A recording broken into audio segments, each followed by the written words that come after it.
Next up is Finity. Thank you very much.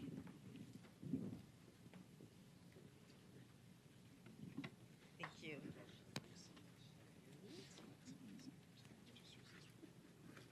Okay, the top one? That button right there. Hi, everyone. It's late in the afternoon. Hopefully, we'll smile a lot and try and wake you up. I'm Deborah Stewart, and I'm the president and CEO of Finity. And I'm joined by Matt Onstadt, who we stole away as a former Medicaid director, and he's one of our chief consultants, and he's over our analytics section of what we do. And also Michael Nugent, who is in charge of our operations and business development. And so they will keep me honest and answer any questions that you have about those areas as we go through. A little bit about Finity. Finity approaches the Medicaid space through the eyes of health intelligence. And we'll talk a little bit about what we do. We work at a state level, and we also work at a health plan level. And we work with national health plans, and we work with independent small health plans. We've also worked with a lot of hospital health plans in hospital systems, and we actually work also with cities. And so we kind of have a broad spectrum across what we work with. But we work in different areas. And one of the things we're most known for in the industry is really understanding how engagement and behavior works as it relates to across the healthcare chain. We wrote a lot of white papers and did a lot of work with CMS on during the innovation grant period when it came to how to engage people and how to hold their attention and how to use business and health intelligence. We were the our previous company, we did all of the algorithms for the American Express Rewards program. Do you guys have American Express cards? And you know the rewards programs that they use. We learned a lot about how to do rewards. And the really cool thing is there's so much we can do with social determinants of health, but we've got to get our members excited, and we've got to get our providers excited. And we've got to do that not just through value-based payments on the provider side, but we have to make it aligned across the healthcare continuum. So we have to align what the state's asking us to do with the HEDIS measures, align what we're asking our providers to do, align what we're asking our members to do, and then reward them all. And rewards work. I promise you, rewards work. We'll take a look at that. So we do first the social determinants of health assessment and engagement. We do aligned incentive programs, and we gather all the health intelligence across the healthcare chain. And basically what we're trying to do is to get to the right engagement, and we'll show you how we get to it, the right activity through 11 different life tracks, the right reward, the right amount for the right reward, and we've studied this for over 20 years, what the right amount of money is to be able to get people to make a motivational change. And it's different based on the activity, it's different based on the age, it's different based on the circumstances of the people that you are rewarding. And then the right data. We create health profiles in the background of all of these things. We have 5 portals. We have a state portal that we roll up everything into. We have and that does real-time QRS measurement so that you know exactly where you are in the QRS measures for all of the MCOs. We have a health plan intelligence portal that allows you to do social determinants by different condition types. So you're able to look at like diabetes and then look at by zip code, by sex, by race, by ethnicity, where am I missing which gaps. And so we have a health plan portal. We are just opening our new high community portal, which is interesting.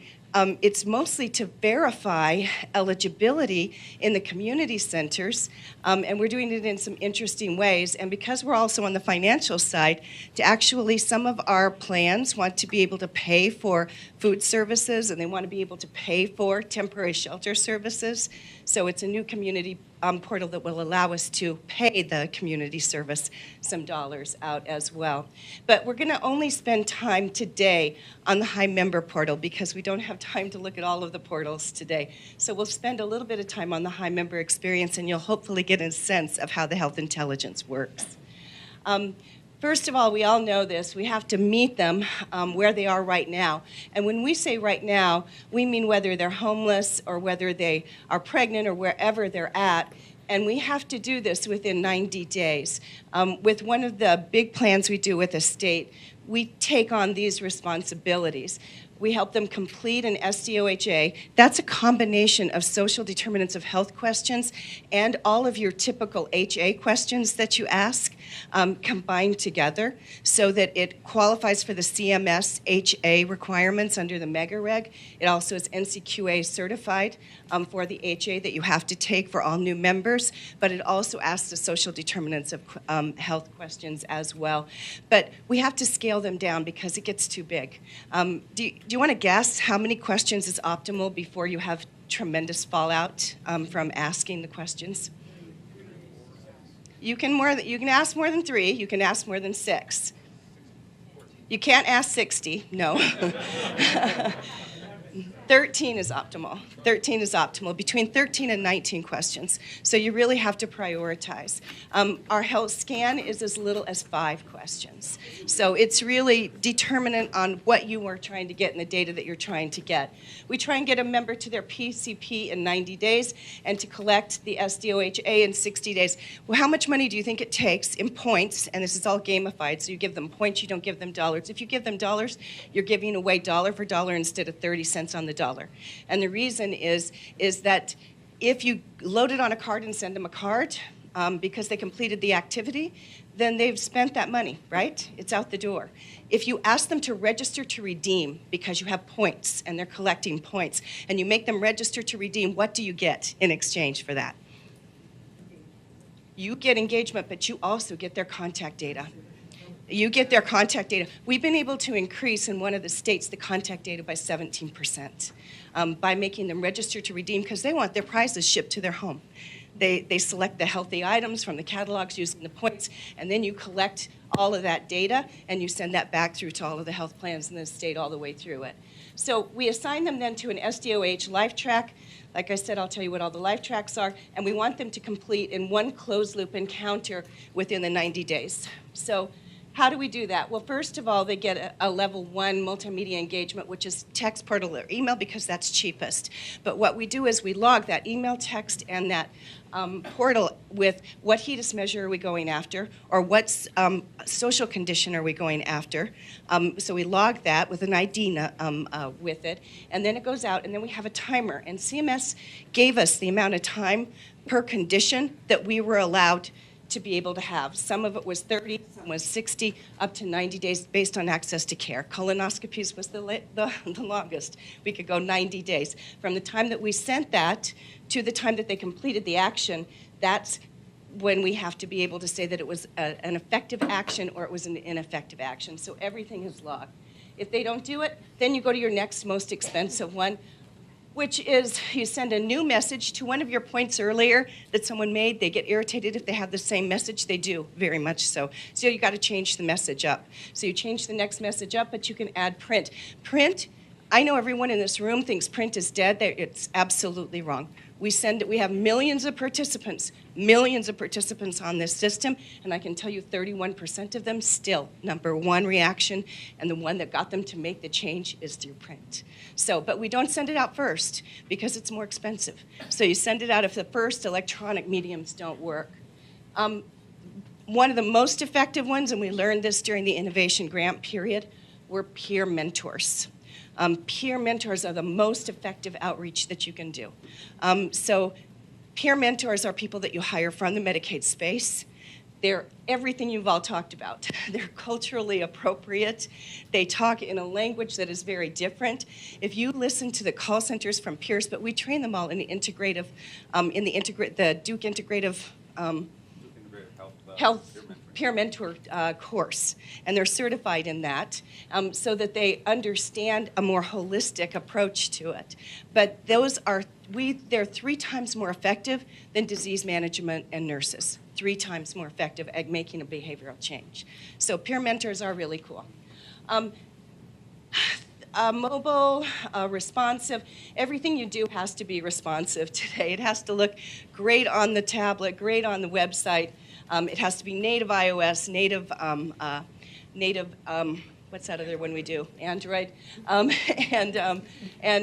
It's got to take all of these into account. We have 31 health conditions that we put on the life tracks, and then we are addressing all those social determinants of health. As soon as they fill it out, they get $10. You don't want to give them more than $10 in points, and it's not dollars, it's 100 points. And we've tried 1,000 points, we've tried 10,000 points, we've tried 10 points.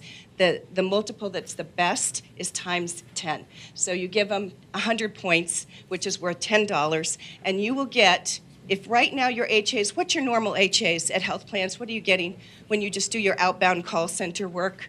And you're getting your new member HAs. Are you getting 30%, 40%, 20? What are you getting? About 30? Give them 100 points, 100 points, of which we can tell you from American Express's work the most that was ever redeemed. What do you think it's most redeemed from American Express every year for those rewards? Total points. As a percentage, how much do you think they've really redeemed? It's higher. 31% is the maximum that was ever done. With us, with millions of people on the system, Matt, what year is it that they reach? How does it scale? In about the third year, we're seeing between 25 and 30%. And first year? 10 to 15%. And second year? 20, 25%. So you're spending 10 or 20 or 30 cents on the dollar, not dollar for dollar. You need $10. You need 100 points. 5 minutes left. Okay. With all the rest of the system. Okay, really quick. Okay, this is some of the output, and it outputs, as you can see, all of the health history, everything. Illustration is 4 times more successful than photographic is, so make it illustrative. We have over 100 different infographics that this is variable to all of them. We build health profiles in the background of everything we do. You have to understand them. You have to learn who they are. Member is placed on a combination of a health condition and SDO life track. So this is a combination. We've run this through 11 different CMOs of different health plans throughout the country. And so we've taken all the SDOH stuff, all the health stuff, and say, if they're pregnant and homeless, which one do we give them? Do we give them mostly food resources first, health resources first, or do we get them to the doctor first? So it's condition specific. So you have to be condition specific when you're looking at all of that. The member completes the SDOH activity and they earn their points. And their SDOH and their health activities are not only HEDIS measures. Oh, and by the way, on the rewards app that you're going to do for them, the rewards app, we have never not gotten 3 to 4 to 5 times more hits than you'll get to your health plan website on your find a doc, find a pharmacy, and schedule an appointment. Do you know why? Because people like stuff, okay? They want to check their points all the time, okay? They don't want to go to your health plan website. I'm sorry, they don't love it. They get their stuff, it's branded with your tape, and they want to be guided. They don't want to be told, they want to be guided. Gosh, we're not going to get through this. Love the robot. Where's the robot girl? Love the robot. We use Hootie the owl, but he teaches career building learning activities, and you earn 10 points for that, and it's super fun, and there's 2 videos, and each see one of them and teaches them how to build their resume and do the little things that they need to do. We also teach them all the financial literacy that they need to, how to do a budget, what a budget is, how to do a checking account, what money is, all of those kinds of things. Whole intervention with the providers. I'm done now, right? I can't do any more. And this is all, okay. And so the last thing, can I have 30 seconds? Okay, 30 seconds, really fun. This is the most important thing, is that what we've really learned, if you're really going to be effective at moving the needle, is that you've got to, the last thing you have to do is not just meet me, guide me, know me, but you have to like me. You have to celebrate their successes. You have to send them little virtual achievements on their phone. They have to post it to Facebook. You have to celebrate with them. And your providers, you have to tell them too, great job. Even if they didn't make the top 10%, you have to say, you made your well child, great job. That's it, okay. Sorry. Sorry.